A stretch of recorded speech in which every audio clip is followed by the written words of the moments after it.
Selamat datang di channel Cerita Cinta. Channelnya cerita cinta romantis. Disclaimer, cerita ini hanya fiktif. Jika ada kesamaan tokoh, tempat dan cerita, itu hanya kebetulan semata. Tidak ada unsur kesengajaan. Sebelum lanjut jangan lupa like dan subscribe dulu. Suamiku dilamar janda kaya. Bagian ke-24. Kupercepat langkah menuju kamar yang kuyakin adalah kamar Rara. Suara rintihan itu makin jelas terdengar. Dingin. Mama. Dingin. Ma. Mama. Sakit. Ma. Ya Tuhan. Itu benar suara Rara. Kudorong pintu kamarnya. Setengah berlari aku ke arah kasur tidurnya.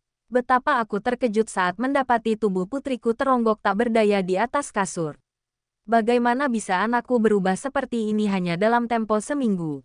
Baru juga seminggu dia ikut bersama Mas Sigit. Tubuhnya yang memang mungil kini makin kurus. Pipinya, kakinya, Tuhan, persis seperti tengkorak.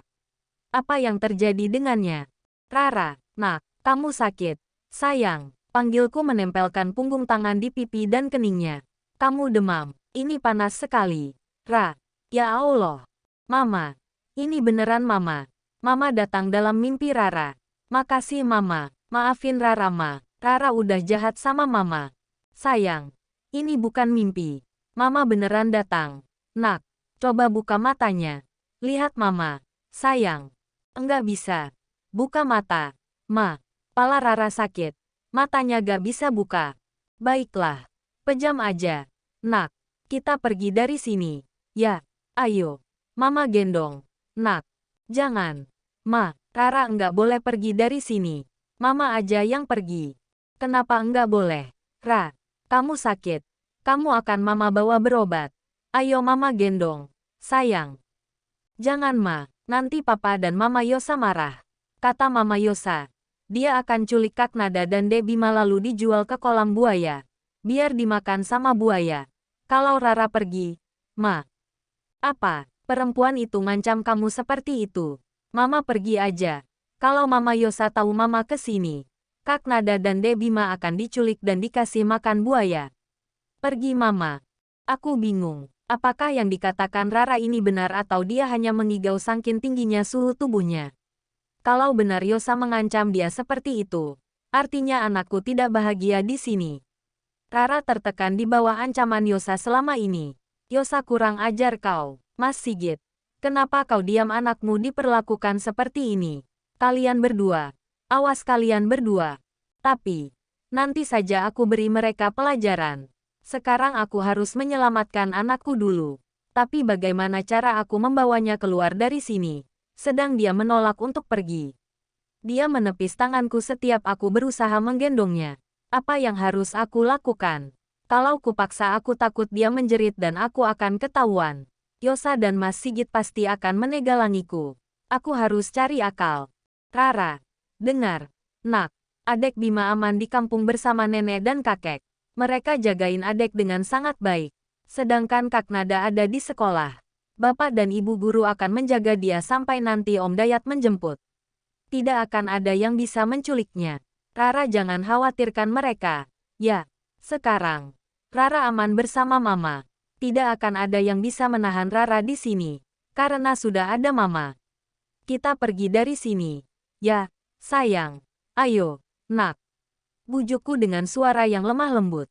Putriku tak menyahut. Matanya masih saja terpejam. Mudah-mudahan dia percaya dengan bujukanku. Dan tak menolak Elgi saat ku gendong keluar.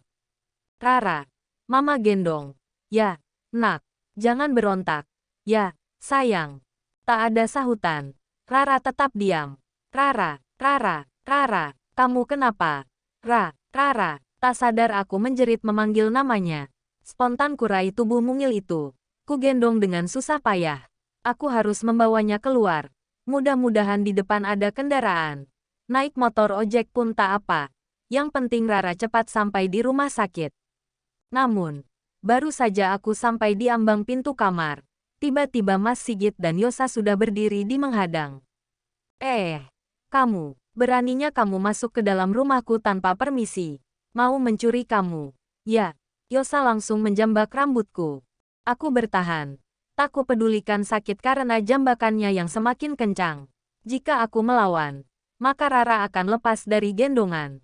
Ku terobos tubuh mereka yang masih berpakaian acak-acakan. Kulanjutkan langkah kaki dengan beban tubuh Rara yang tak kurasakan berat. Ketakutanku akan kehilangan nyawa Rara mengalahkan segalanya. Mau kau bawa kemana Rara? Siniin. Mas Sigit merebut tubuh putriku. Sementara jambakan istrinya masih erat di rambutku. Jangan. Mas. Rara sakit. Mas. Rara pingsan. Mas. Rara demam. Mas. Tolong lepasin. Mas. Aku akan membawanya ke rumah sakit. Tolong. Mas. Pintaku berusaha mempertahankan tubuh Rara. Siapa yang menyuruhmu ke sini? Aku juga bisa membawanya ke rumah sakit. Pergi kau. Bening. Bentak Mas Sigit berhasil merebut tubuh Rara dari gendonganku. Dia lalu membaringkan kembali tubuh Rara di atas kasur. Rara sekarat. Mas, bawa ke rumah sakit. Jangan ditunda lagi, Mas. Teriakku mengejarnya. Aku harus merebut Rara lagi darinya. Tetapi langkahku tertahan. Yosa menahanku dengan jambakannya yang makin kecang. Sini. Kamu Bening. Sebelum kamu masuk ke kamar Rara tadi, pasti kamu sudah sempat mencuri sesuatu. Kan? Barang berharga apa yang sudah sempat kau curi? Mas Sigit. Cepat periksa dulu. Biar aku yang pegangi dia. Periksa semua badannya. Mas. Perintahnya kepada Mas Sigit. Laki-laki segera tunduk pada perintahnya. Tangannya mulai berogoh ke saku dasterku. Periksa semua. Mas. Perintah Yosa karena suaminya tak menemukan apa-apa selain dompet kumalku yang berisi uang 10.000 buat ongkos ojek maksudku. Tak ragu Mas Sigit mulai menyusupkan tangannya ke balik dasterku. Biasanya dia suka menyimpan sesuatu di balik bihanya. Sayang, boleh aku periksa? Tanya meminta izin pada istri barunya. Periksa aja, Mas, kata Yosa tak keberatan. Dengan semangat Mas Sigit mengarahkan tangannya ke dadaku. Meraba-raba di kedua bagian yang berlapis bra di situ. Aku tak bisa lagi berpikir panjang. Sepertinya mereka berdua memang sengaja mempermainkan aku. Wah, kok tambah bengkak ini. Maaf, Ning, kamu jangan nafsu dong. Aku bukan sedang merangsangmu, tapi menginterogasimu. Maaf, ya, meski ini montok, aku udah gak nafsu sama kamu. Punya Yosa gak ada bandingannya. Kamu gak ada apa-apanya. Maaf, ya. Ejek Mas Sigit. Padahal tangannya meremas-gemas dadaku. Yosa malah tertawa kesenangan. Kalimat suaminya pasti membuatnya melambung. Bak, apa yang kau lakukan? Ning, Aetju. Pria laknat itu meraung. Remasannya di dadaku seketika terlepas. Tubuhnya luruh. Jatuh di atas lantai. Tangan yang tadi dia gunakan untuk meremas dadaku kini dia gunakan untuk memegangi selangkangannya. Kamu kenapa, Mas? Yosa berjongkok di depan suaminya. Aku tak pedulikan mereka. Segera kurai tubuh Rara di atas kasur. Aku harus buru-buru pergi. Kamu, apa yang kamu lakukan pada Mas Sigit? Peganganku di tubuh Rara terlepas. Yosa menjambak lagi rambutku. Aku terhuyung ke belakang mengikuti tarikan jambakan itu. Lepaskan, teriakku seraya menginjak kakinya Negan sekuatnya. Perempuan itu kesakitan. Namun jambakannya tak juga terlepas. Sementara Rara kulihat makin lemas. Tidak, tak perlu berpikir apa-apa lagi sekarang. Sontak tanganku mengarah ke bagian kepala Yosa. Kubalas jambakannya meski dengan kepalaku sendiri tertahan. Namun emosi dan panik yang melanda membuat tenagaku berlipat ganda. Au, sakit, lepaskan. Teriaknya melepas jambakannya di rambutku. Kepalaku terlepas. Kudorong tubuhnya dengan sekuat tenaga. Jatuh tersungkur menghantam kepala Mas Sigit. Kepala mereka saling menghantam kuat. Au, sakit, pusing. Pandanganku gelap. Mas. Yosa merintih kesakitan. Kembali aku mendekati Rara. Namun, lagi-lagi aku gagal. Kali ini, Mas Sigit memegangi kaki kananku. Aku tak bisa bergerak. Ku coba melepaskan diri. Namun, Yosa malah memegangi kakiku yang satu lagi. Habislah sudah. Ya, Tuhan. Kenapa mereka menghalangiku? Bagaimana kalau Rara kenapa-napa? Tolong aku. Ya, Tuhan. Astaga, ada apa ini Bu Yosa? Lepaskan kaki ibu itu Bu Yosa. Pak Sigit, apa yang kalian lakukan? Tiba-tiba 3 orang menerobos masuk. 2 orang berpakaian satpam. Sepertinya satpam komplek ini. Dan seorang lagi. Ayo, Ning, cepat bangun. Segera ke mobil. Perintahnya menyambar tubuh Rara. Lalu bergegas membawa putriku keluar kamar. Mas Dayat, liriku tak percaya. Lega. Membuncah di dalam dada. Namun, panik kembali menyerang jiwa. Aku mematung di depan ruang UGD rumah sakit. Pipiku basah. Air bening ini tak henti juga mengalir. Putriku sedang ditangani di dalam sana. Tak ada seorang dokter atau perawat pun yang keluar untuk memberitahu aku tentang keadaannya. Padahal sudah hampir 1 jam berlangsung. Ning, duduk saja di sana. Ayo. Sebuah tangan memegang lenganku. Membimbingku menuju sebuah kursi panjang yang tersedia di depan ruangan itu. Sabar. Ya, putrimu tidak akan kenapa-napa. Dia sudah di tangan orang tepat. Kamu berdoa saja.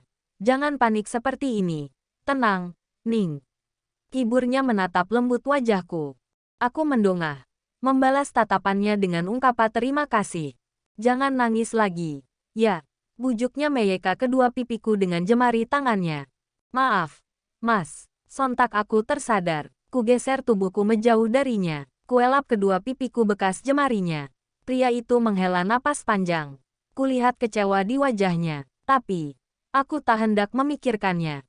Masalahku sudah terlalu banyak. Otakku sudah penuh. Tak ada tempat lagi yang tersisa untuk memikirkan perasaannya yang semakin dalam saja. Terima kasih sudah membantuku. Sebaiknya Mas pergi saja. Restoran butuh Mas, kan? Mengantar-ngantar pesanan. Halus aku mengusirnya. Aku tak bisa meninggalkanmu sendirian di sini. Ning, bagaimana mungkin aku bisa? Kamu sedang sangat tertekan. Kamu sedang begitu khawatir. Itu sebabnya aku mengikuti kamu tadi meski kamu menolak aku antarkan. Aku mengikuti ojek yang membawamu. Kutunggu di luar. Karena kau tidak keluar-keluar. Aku melapor ke Satpam Komplek. Lalu kami menerobos masuk. Aku curiga kamu kenapa-napa. Ternyata dugaanku benar. Bukan. Sekarang, kamu malah menyuruhku pergi lagi. Tolaknya bertahan. Terima kasih atas perhatian kamu, Mas. Tapi, sekarang aku tidak apa-apa. Sekarang pergilah. Bu Ajeng butuh mobil itu untuk mengantar pesanan. Pergilah, Mas. Aku tidak bisa meninggalkanmu. Ning, aku sudah menelpon Bu Ajeng. Kok, jangan usir aku. Ning, aku akan tetap mendampingimu. Dan tentang biaya pengobatan putrimu, aku punya tabungan. Pakai saja dulu. Tidak usah, Mas. Aku akan hutang sama Bu Ajeng lagi. Mas pulang saja. Kumohon. Aku enggak bisa meninggalkanmu. Ning, aku sayang sama keluarga pasien atas nama Rara. Panggilan itu menghentikan kalimat Mas Dayat.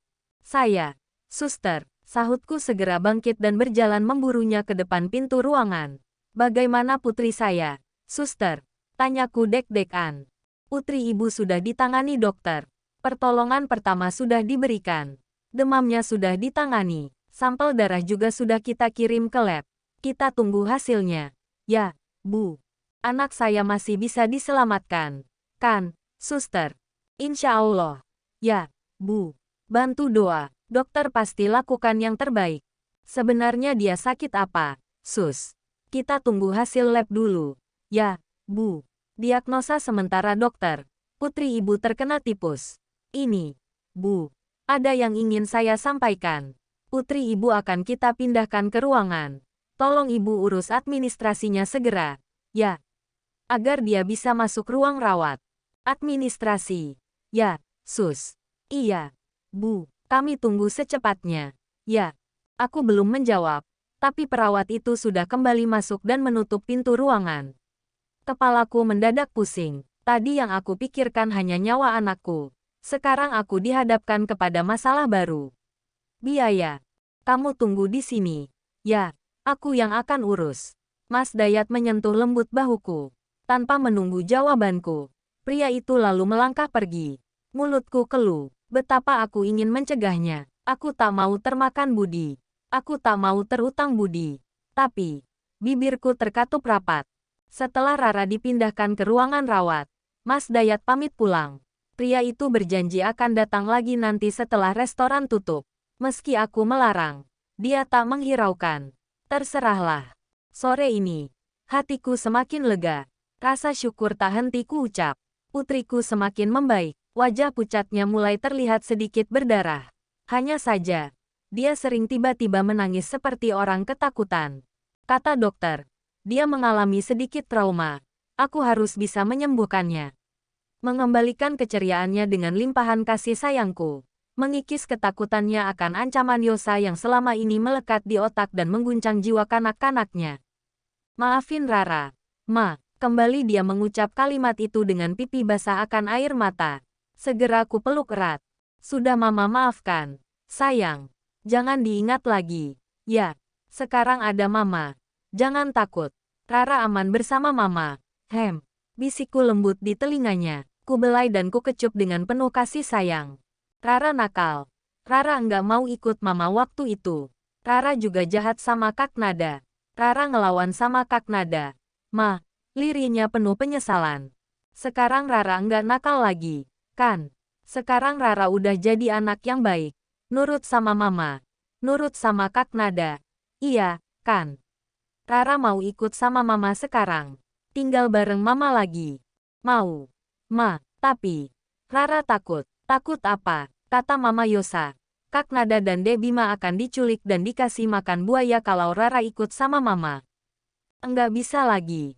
Dek, Mama Yosa enggak bisa culik kita lagi. Serentak kami menoleh ke arah pintu ruangan. Putriku Nada ada di sana. Dia melangkah masuk sambil mendorong sebuah kursi roda. Mas Elang, ke sini.